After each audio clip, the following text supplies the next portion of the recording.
These 4 exercises could be the solution to your knee pain. I will go over the rationale of the program, how to execute the 4 exercises, and lastly, the program layout. This program has 3 goals. Number 1, reduce inhibition, build basic strength, and lastly, safe progressive loading. The first step in our rehab process, overcome that inhibition and rebuild mind-muscle connection towards these muscles again. We also want to introduce full range of motion movement to reduce stiffness and sensitivity around the knee joint. Lastly, we want to introduce safe progressive loading, build strength from mid-range gradually towards onto full range. The wall sit progression, an exercise to get the mind-muscle connection to the quads and overcome some of the inhibition. The basic variation of this will be to have your knees at around 90 degrees and your hips at 90 degrees. If even this flares up the knee, there are 2 ways that you can adjust the exercise. First, you can sit up slightly higher this way, or you can stay low and adjust the degree of knee bend that you have here.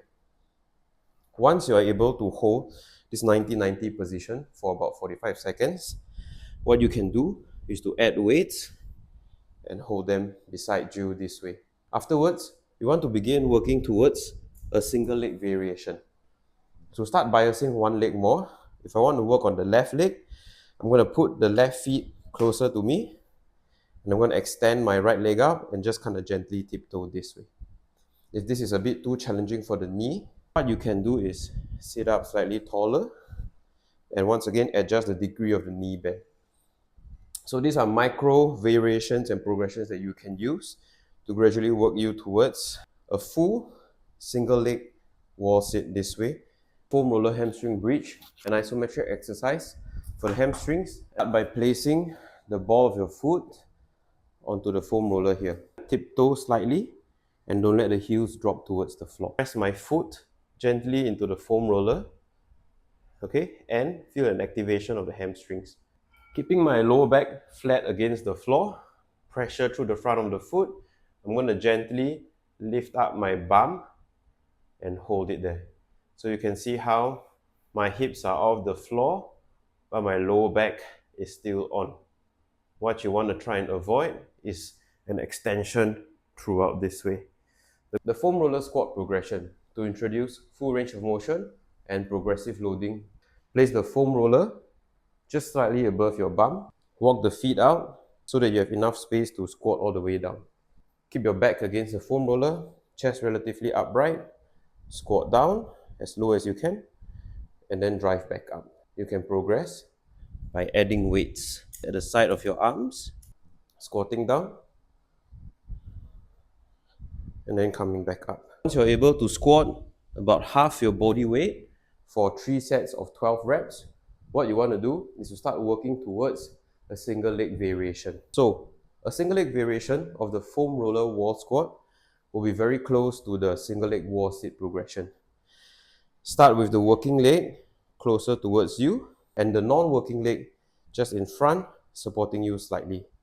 Squat down to 90 degrees and then drive back up. If you are unable to reach the 90-degree mark without any assistance, use the front leg to kind of assist you by placing your toes or the front part of your foot on the floor and slide along and drive back up. With the single leg foam roller wall squat progression, you want to aim to be able to get 3 sets of 6 to 8 reps. The long lever hamstring thrust. Lie down, knees bend, crunch slightly so that you don't extend out this way. Drive your heels into the floor and lift up without expanding to the front of the shirt. You want to keep a slight crunch, driving through the hamstrings. This is not an exercise with a huge range of motion, so search for contraction and tension through the hamstrings instead of trying to drive up as high as you can. You can progress by moving on to a single leg variation. One leg, you can tuck and hold the other side. I'm going to keep my back rounded so I don't use the lower back extensors. Hold onto this, drive up tall and relax. Drive up tall and relax. A simple variation that you can use if you have more equipment available to you, either a chair or a bench or a box, is to elevate the feet so that you can bring yourself through a greater range of motion. Similarly, I'm going to set up with my knees slightly bent, my lower back flat against the floor. I'm going to drive my heels down, toes point up, and a simple cue to kind of just remember this is to crunch slightly, and some people might find a forward reach helpful. I'm going to extend, drive my heels down, pull my hips up, and lower down. I can also do a single leg variation this way, up and down. You can progress by adding a weight around the hip, driving up and lowering down. Here's how the program is laid out. In green, the isometric block, and in purple, the active range of motion block. Start with the isometric exercises first. This exercise overcomes inhibition and recruits the muscles that you are trying to activate for the second block. Perform them in a superset, meaning after you have performed your wall sit, move on immediately to the foam roller hamstring bridge. You pick a variation that you can only hold for 20 seconds. Work up to 40 seconds, then you increase the difficulty either by adding weight or moving towards the single leg variation. In between sets, take a 60-second break. Doing a wall sit progression, moving on to the foam roller hamstring bridge immediately, then taking a 60-second break and repeating everything once more. So you'll perform the isometric supersets for 2 sets. After completing isometrics, move on to your next pair of exercises, the foam roller wall squat and the foam roller hamstring bridge. Take a 1 to 2 minute break.